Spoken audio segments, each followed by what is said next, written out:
Hi everyone, welcome to the show. This is Business Wire, and on March 9th they report that State Street to develop digital custody in collaboration with Copper.co. So State Street is one of the oldest, largest institutions in the United States.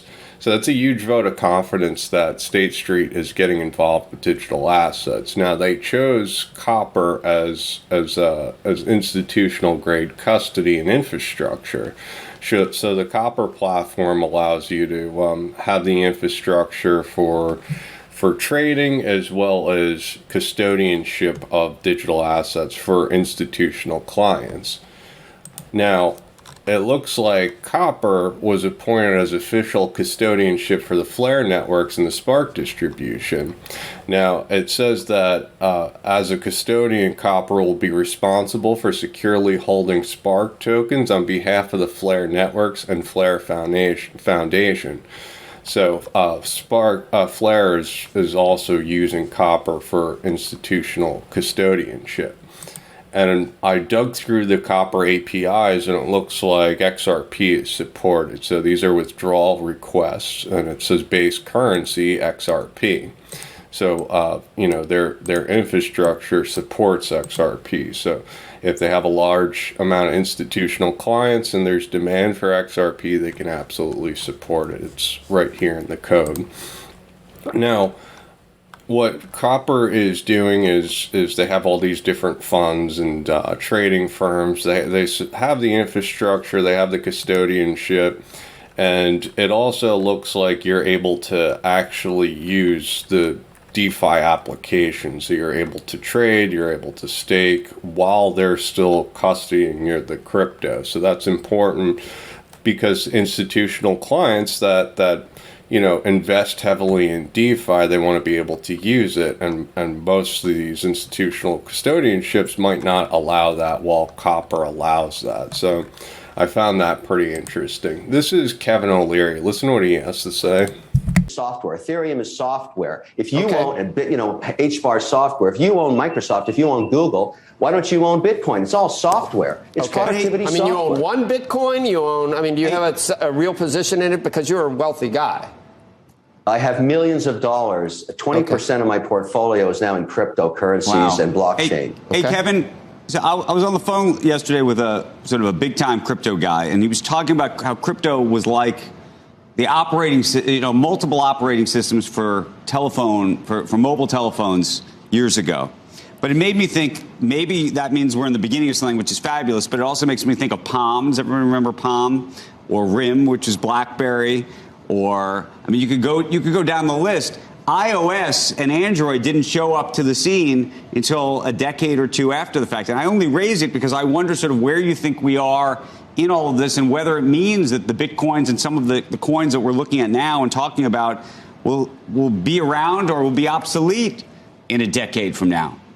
Well, you have to be diversified. I own 32 different positions, including equity in FTX itself. And I have to disclose, I'm a paid spokesperson for that company. I'm backing their initiatives. But the whole point is, you don't know who's going to win. Is Ethereum going to win? Is Solana going to win? Is it Helium? Or is it Avalanche? I own them all. And luckily, they're just software development teams. You go meet these people, you find out they're in their 20s, they're the smartest engineers in the world. If you graduate from MIT right now, you don't want to work for an old industrial company. You want to go to a blockchain company. So we should support this initiative and be the leader in policy, because right now the world is waiting. The Canadians are more advanced. They have the very first crypto exchange. They have the very first ETF with Bitcoin in it. How come we don't? The same in the United Arab Emirates, the same in Switzerland. We are so far behind in policy for this nascent industry that's going to lead the world in financial services. We got to get going. Now, there is a bill. I'm reading. It's over hundreds of pages. This thing is, I went up to the Senate last Thursday and met with Senator Loomis and a bunch of bipartisan senators. They're trying to get their act together on this thing. But we got to get going. Chop, chop. Let's lead the world and put this thing together, because we're lagging. So Kevin O'Leary has been a critic in the past of crypto and digital assets. Now, it seems to me like he's done a complete 180, and on top of it, he's put 20% of his portfolio into crypto.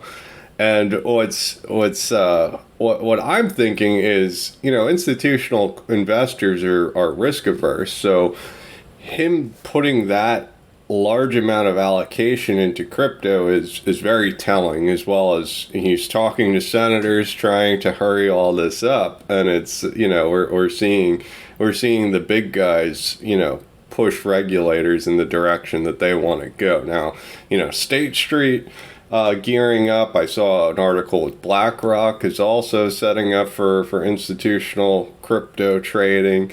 Kevin O Leary putting 20% of his holdings into crypto, and they're all going to be pushing the regulators. So I found that pretty interesting. Now, the next piece of information is a while back, you may have seen that Ripple partnered with PYYPL, which was also an ODL partner. And this article I'll add in the link in the description below, but they talk about how they want to expand from 20 plus markets by 2025. So he added is to launch in 8 new international locations subsequent year to speed up their plans of reaching 20 plus markets by 2025. And this article talks, about the efficiencies of being able to settle in real time. The next piece of information comes from Coin Center. Listen to what they had to say. Constantly worry about the unintended consequences of that power in a way that we never thought about it before.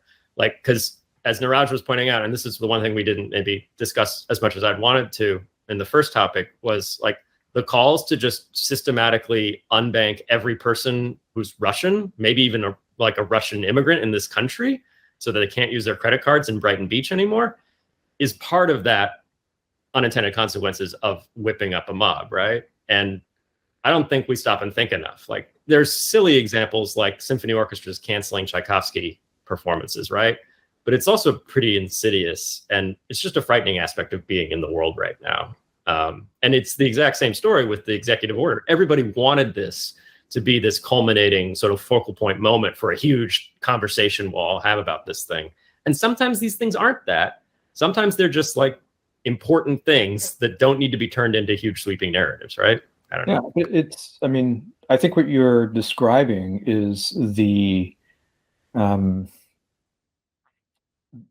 what's being created around us without us noticing is a social credit system that is decentralized. Yeah, for better and for worse, right? Right. It's a disintermediated peer-to-peer social credit system, and you can just be, if you're not following the rules, you're not in consensus, you can just be lopped off. And that's what's insidious about calling for private corporations to make these really consequential choices outside of clear rule of law or guidance. Yeah. Agreed. So they're saying, with the sanctions that are going on, there is the sanctions didn't include everything. So at one point, I believe BP, but I'm not positive it was BP, was buying Russian oil for $20 a barrel versus what the West was paying.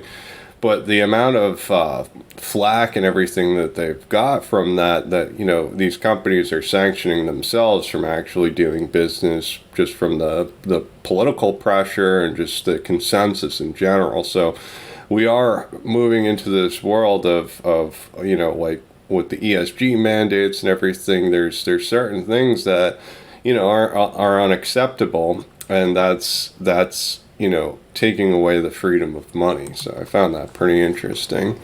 Now, this was Decoding CBDC, and it's the Currency Research Center, and they're partnered with Ripple on this report. And it was a pretty dry report where they didn't get into anything new, except for, they give an overall view of the CBDC landscape.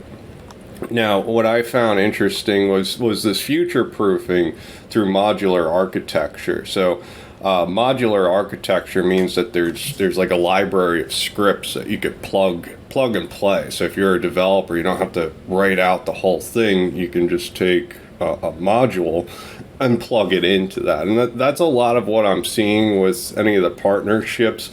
there seems to be mods that are plugged into platforms. And I think RippleNet is one of those mods that is able to move money fast and cheap. And they give Hyperledger as the example of that. So that was pretty interesting. And they also talk about, just the different types of approaches with CBDCs. They talk about some of the leaders in the space: Hyperledger, R3, Ripple, Consensus, and this part, the G20 initiative is pushing for some type of standards for cross-border payments. So if we build all these walled gardens with no standards, right, then we still recreate the same problems that we've always had. There needs to be some type of standard with KYC, AML to make this efficient. Now, this is Christine Lagarde. Listen to what she has to say. Concerning CBDC,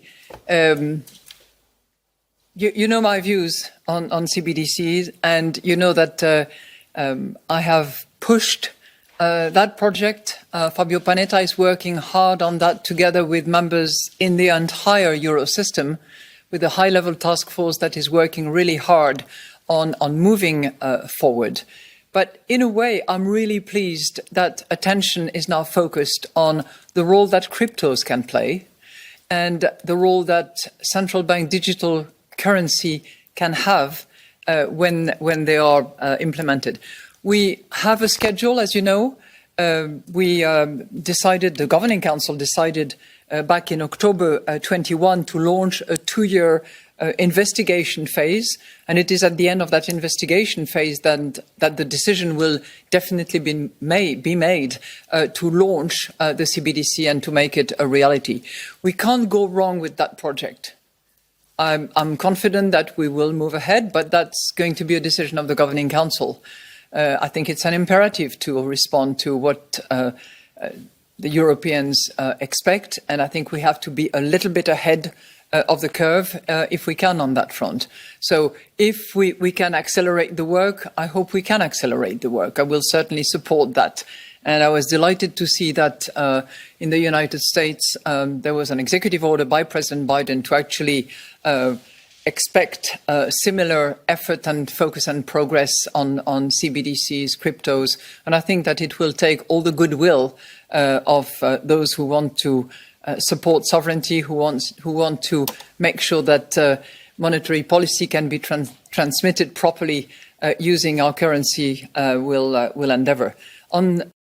All right, so the first thing I noticed is back when crypto was surging in prices, Lagarde downplayed crypto and said they're speculative, you don't want to be in them, blah, blah, blah. Now our guards are dropped down because the price is down. And she specifically mentions, focused on the role that crypto can play and the role that central bank digital currencies can have. So she's changing her tune in the aspect of, CBDC good, crypto bad. She's saying both of them are good.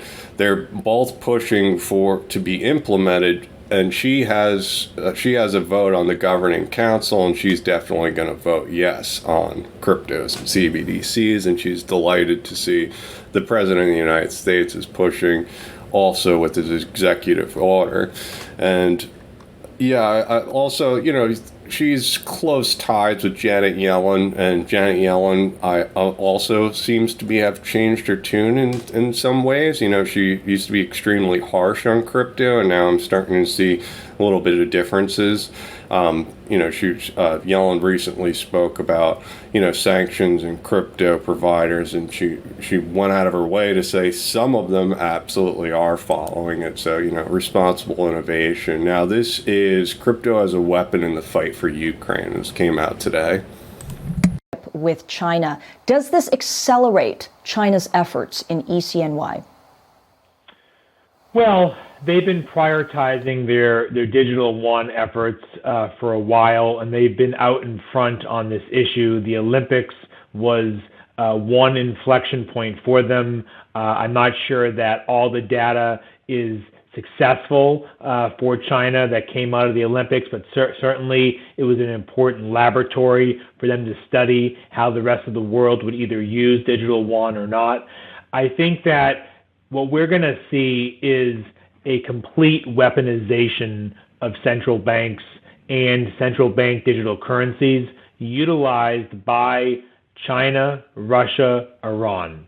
And that's going to be the axis of central banks using CBDCs, while the rest of the world, as they're in their pilot programs, will likely prioritize equity, making sure there's privacy built in, and financial inclusion. And so really that's the new digital asset foreign policy lines that are going to be drawn, and one of the major things that are going to come out of this conflict. But yes, I expect that China will speed up their efforts because they need to operate into a new financial order. And finally, what about? All right, so all these currencies are walled gardens, right? And as sanctions are picking up, money is being more and more censored. And this is the beauty of public blockchains, is they're trustless systems. So in between all these CBDCs, what is going to be used as trust? Now, there might be some jurisdictions that work very closely with each other, right? So like Hong Kong dollars to China, there's a swap that could happen seamlessly there where, it's not exactly trustless. So there's no need to put in a public ledger between two nations that have some type of trust. But as we move on and there's more and more distrust in the system, especially with money, this is where public chains, their use case is really going to shine.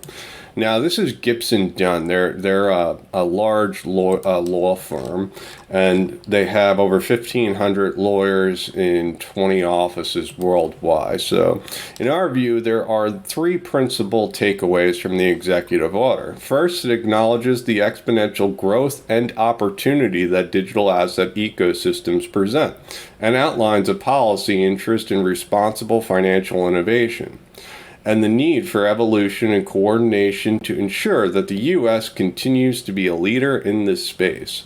So we saw with Kevin O Leary, we're seeing State Street institutional investors, we're seeing BlackRock institutional investors. I think, people know exactly what's going to be coming, and that's why they're taking on more and more risk, is because they're seeing what's coming and unfolding. And Gibson Dunn seems to agree with that it outlines a policy and it has an exponential growth opportunity. I mean, the public chains that I'm describing in between countries, like, just think about the amount of wealth that's transferred and trade through different countries. And if some of those public chains are able to capture some of that wealth, the upside is enormous. So now the last clip is Willem Middelkoop. So listen to what he has to say. In 2020, a few months after the crash, it became very clear that the elites, the power structures in this world are working actively on reset plans. So I'm more convinced than ever that a reset is needed. And what's happening now in Ukraine and around Russia, it even convinces me more. So the idea that we can go back to a very stable financial system without any inflation, without any serious crisis, there's zero chance that can happen. We need to have big changes into this world financial system, world monetary system. It has been done in the past. It can be done again, but we need to cooperate, and we need Asia to be part of it. We need China to be part of it, and we even need to be Russia to be part of it. So it will be an interesting few months or few years. So the whole system needs to be changed, and that's what's happening right in front of us. The last article of Citi's 2 digital asset leads exiting to launch a startup. So two high up employees of Citibank have decided to move on from their Citibank job and into the crypto world. So I found that pretty interesting as well. So tell me what you think in the comments below. Please like and subscribe. I hope everyone enjoyed. Thanks, everyone.